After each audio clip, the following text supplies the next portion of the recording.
सूरज निकल चुका है पर बादलों के घेरे में, और परिक्रमावासी भी निकल चुके हैं नियम और समय से। मतलब हम निकल चुके हैं नियम और समय से सूर्योदय के बाद। ये माँ आनंदमयी आश्रम छूट रहा है मेरे पीछे। पहले पहुंचेंगे चांदोद, और एक यम तीर्थ है रास्ते में। ये आनंदमयी आश्रम से आकर यम तीर्थ का ये रास्ता है। ये रास्ता मैंने इसलिए दिखाया, ये इतना छोटा सा रास्ता है, लोग मिस कर जाते हैं, छूट जाता है। परिक्रमा मार्ग पर चांदोद से 1 किलोमीटर पहले इन दोनों मंदिरों को मिलाकर यम तीर्थ कहा जाता है। कहा जाता है कि इस तीर्थ पे आने पर हमारे जो पूर्वज की मुक्ति निश्चित होती है। हमारा ये तीर्थ उनको समर्पित करता हूँ। चित्रगुप्त महादेव। ययामहे सुगंधिं पुष्टिवर्धनम् उर्वारुकमिव बन्धनान् मृत्योर्मुक्षीयमामृतात्। त्रिजन्म पापसंहारम् एकबिल्लपत्रं शिवार्पणम्। ये रामनाथ महादेव का मंदिर है। अपने तीर्थ के निर्माणों से घिर चुका है ये रामनाथ महादेव। एकदम नर्मदा के तट पर चांदोद में ये दत्त मंदिर के अभ्यंतरीण दृश्य। चांदोद में ये एक पौराणिक मंदिर परिसर है। ये काशी विश्वनाथ और ये रामेश्वर मंदिर है। ये हनुमान मंदिर। रामेश्वर महादेव का लिंग है चांदोद में, जो एक तीर्थ क्षेत्र है। ॐ त्र्यंबकं ययामहे सुगंधिं पुष्टिवर्धनम् काशी विश्वनाथ शिवलिंग। ओम नमः शिवाय। नया चीज दिखाता हूँ। नर्मदेहर यहाँ चांदोद में भगवान शेषनारायण का मंदिर है। उसके दर्शन करने से हमारा जीवन धन्य होता है। ये क्या इस घाट से ये मूर्ति उठाया गया है? ये घाट का नाम है चक्रतीर्थ का नाम का घाट है।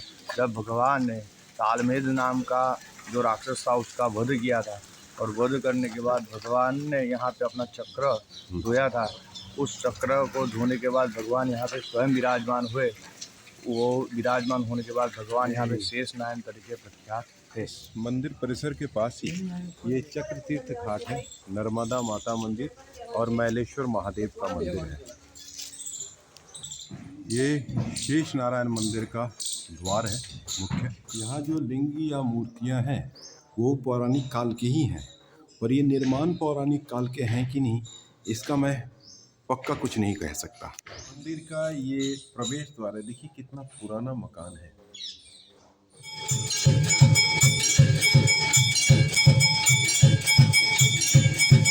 बोलिए, मंदिर से निकलने का ये भी कोई रास्ता है? किसी के घर के अंदर से, किसी के सीढ़ी के नीचे से। कपिलेश्वर महादेव मंदिर चांदोद। त्र्यंबकं ययामहे सुगंधिं कपिलेश्वर महादेव लिंग।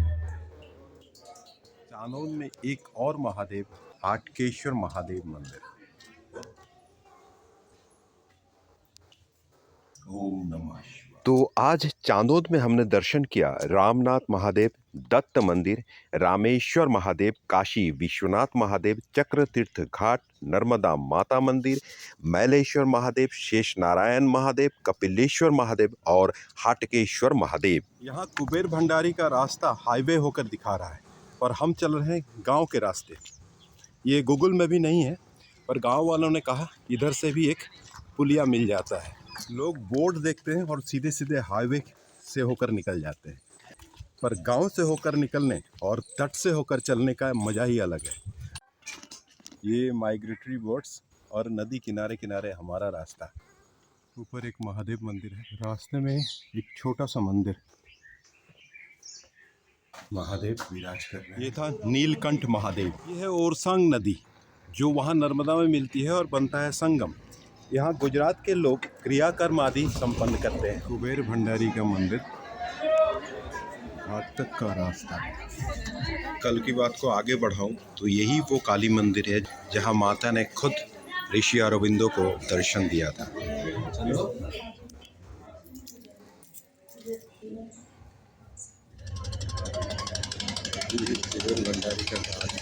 कुबेर भंडारी के पास ही तट पर एकदम पावकेश्वर महादेव का मंदिर। पावकेश्वर महादेव करनाल। पावकेश्वर महादेव पौराणिक काल में अग्निदेव ने यहाँ तप की थी, तो उनका ये तपोभूमि है पावकेश्वर महादेव का। मार्ग है, हम कुबेर भंडारी से निकलकर तटमार्ग का रास्ता अपना चुके हैं।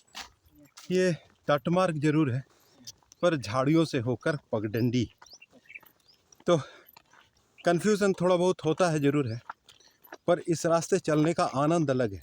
थोड़ी दूर पर है मां नर्मदा और कोई परिक्रमाकारी भी दिख नहीं रहे हैं। लगता नहीं कि इस पथ से कोई जाता वाता हो, वो मेन रोड से ही निकलते होंगे। जो भी हो, हमें तो इस रास्ते ही चलना है। ये गांव विश्राम के दो पल, गांव वोडिया। कुबेर भंडारी से करीब 7 किलोमीटर चल चुके हैं हम। ये बड़बड़ा गांव एक मंदिर है और आगे एक अन्न क्षेत्र आश्रम भी है, नर्मदा के तट पर, एकदम नर्मदा के तट पर। ये नर्मदा तट पर संतों के बैठने की जगह और ये आश्रम जहां आज हम रुके हैं।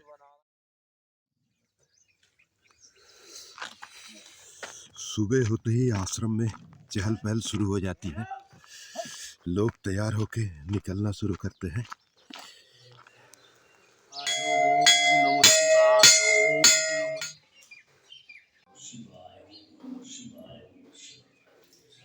जानवर भी गांव के दिनचर्या शुरू कर चुके हैं। ये गांव है बड़बड़ा और हम आश्रम से निकल चुके हैं सुबह के 7 बजे, क्योंकि 7 बजे ही दिन साफ होता है।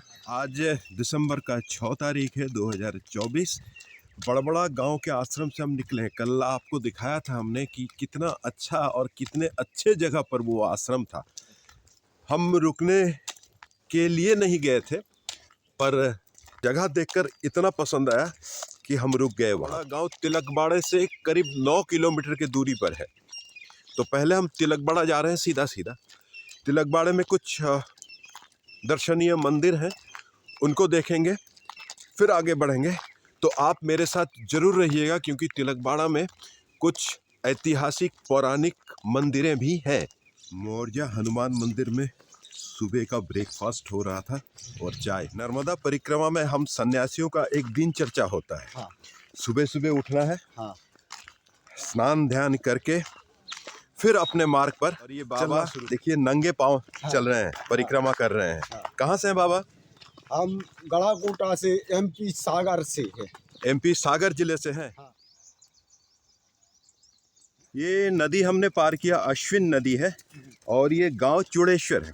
यहाँ एक महादेव मंदिर है, चुड़ेश्वर महादेव। यहाँ से थोड़ा नदी किनारे और आगे जाना पड़ेगा, इसलिए हम जा नहीं पाए। पर ये पौराणिक पुरानी नर्मदा तट पर बसा ये मंदिर है। तो कभी किसी को मौका लगे, समय रहे, तो इसका दर्शन जरूर करिए। 10 बजने को है, तिलकबाड़ा हम पहुँच चुके हैं। अब हमारा काम होगा इस बैग को, सामानों को कहीं एक जगह रखना, और फिर तिलकबाड़ा में जितने मंदिर हैं, पूजा स्थान है, तो उनको देखना। गौतमेश्वर महादेव मंदिर तिलकबाड़ा, ये पुलिस स्टेशन के पास ही है। यहाँ 3 मंदिर हैं, गौतमेश्वर महादेव, सप्तमातृका, ये साईं बाबा। नर्मदे हर। ये गौतम ऋषि और अहल्या माता का तपोस्थान है। फिर अपने पुराण में उल्लेख है, भगवान इंद्र ने कपट किया, अहल्या माता का सतीत्व भंग किया, तो गौतम ऋषि ने अहल्या माता को श्राप दिया, तुम शिला यानी पत्थर बन जाओ। तो कहते हैं जितने समय अहल्या माता शिला पत्थर बन के रहे, उतने समय ये जगह पहला जंगल जैसा था, और उतने ही समय ये गौतम ऋषि जगह पर तप किया नर्मदा किनारे। फिर जब श्री राम भगवान का धनुष प्रश्न हुआ, शिला में से अहल्या माता सजीवन हुए, तो श्री राम भगवान ने सप्तमातृओं का आह्वान किया, मतलब सप्तमातृकाओं को बुलाया। और अपने पुराणों में उल्लेख है कि भाई सप्तमातृका ब्रह्मा विष्णु महेश का ही रूप है। बुलाया और बताया कि भाई ये अहल्या माता सती है, तुम उनके पति के पास पहुंचाओ।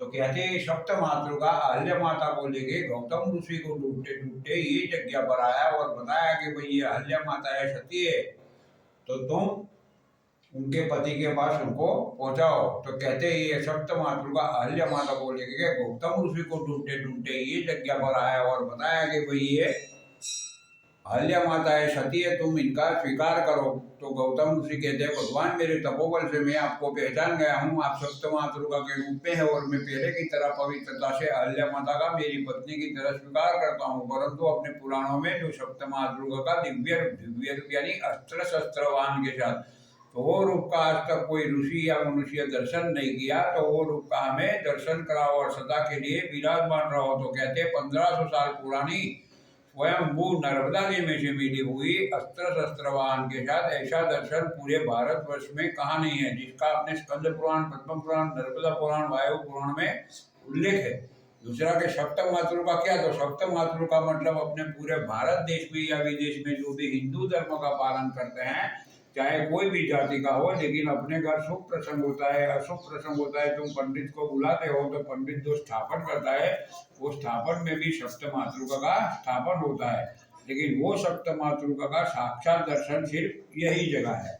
देखो ये ब्रह्माणी माता का रूप है, अपना सप्तशती में जो रूप आता है, देखो ये ब्रह्माणी माता का रूप है, हंसुपर वाहन है, देखो पूर्ण आयु के साथ है। ये वैष्णवी माता है, गरुड़ासन पर है, हाथ की रेखा, पैरों की रेखा स्पष्ट दिखता है। दूसरा की मूर्ति जो अभी आपको काली दिखती है, लेकिन मैं स्नान करा दो कलर चेंज होता है, नीला कलर हो जाता है, सातों मूर्तियां नीलम की है। ये माहेश्वरी माता है, नंदी वृषभ कहते हैं, नंदी सवारी है। ये कुमारी माता है, मोर ऊपर है, देखो मयूरासन पर है। ये इंद्र भगवान की पत्नी कहते हैं, इंद्राणी माता कहता है, ऐरावत हाथी ऊपर है। ये लक्ष्मी माता ऐसा स्वरूप है, ये लक्ष्मी माता ऐसा स्वरूप आपको विश्व में कहा भी दर्शन नहीं होगा। ऋषि अवतार वाघ के मुख जैसा मुख है, ऋषि या लक्ष्मी कहते हैं। कमल के फूल पर पद्मासन पर लक्ष्मी माता है। और ये वारा अवतार कहते हैं, वारा ही कहते हैं, ये वारा ही का रूप है। इसका वाहन है वो पाड़ा कहते हैं, यमराजा का वाहन कहता है भैंसा, नर्मदे। और यही है गौतमेश्वर महादेव।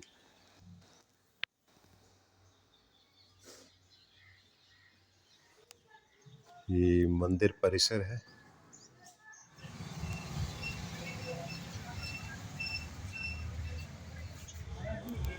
चंद्रेश्वर और नर्मदेश्वर महादेव।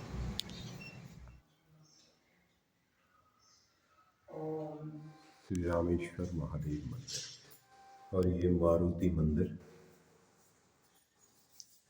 उत्तर वाहिनी नर्मदा परिक्रमा पथ पर स्थित तिलकवाड़ा के तीर्थ स्थल मारुति मंदिर समर्थ स्वामी रामदास द्वारा प्रतिष्ठापित हनुमान स्वरूप।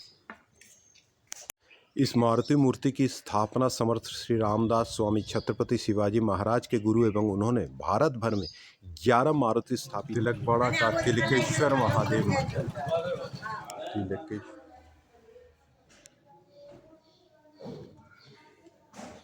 तिलकवाड़ा माँ नर्मदा मंदिर,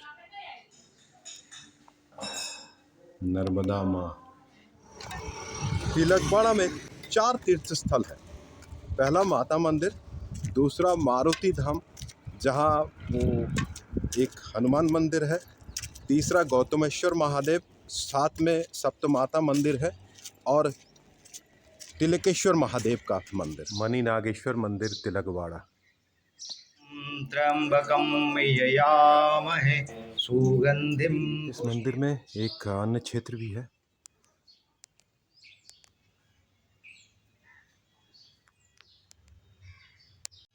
नर्मदा किनारे ये मणिनागेश्वर मंदिर बहुत ही शांत और सुंदर परिवेश। गुजरात के तिलकवाड़े से हम तकरीबन 3 किलोमीटर आगे आ चुके हैं और यहाँ से शुरू हो चुकी है उत्तर वाहिनी नर्मदा।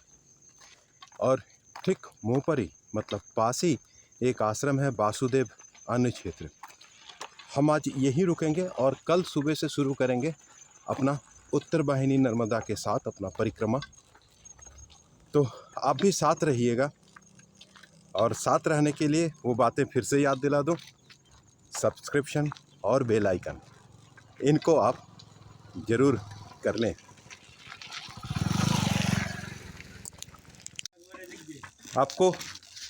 आपको याद होगा हम उत्तर वाहिनी नर्मदा तट से दक्षिण तट पर जब परिक्रमा कर रहे थे तपोवन में रुके थे, और तपोवन में रुककर हमने वहाँ आरती की थी। एकदम नर्मदा के घाट पर हमने आरती की थी, और क्या सुंदर जगह था। ठीक उसके आसपास ही उल्टा तरफ आज हमारा रात्रिवास होगा। साथ रहिए। कल से हम नर्मदा के उत्तर वाहिनी तट से ही चलेंगे। कम से कम एक दिन तो होगा ही।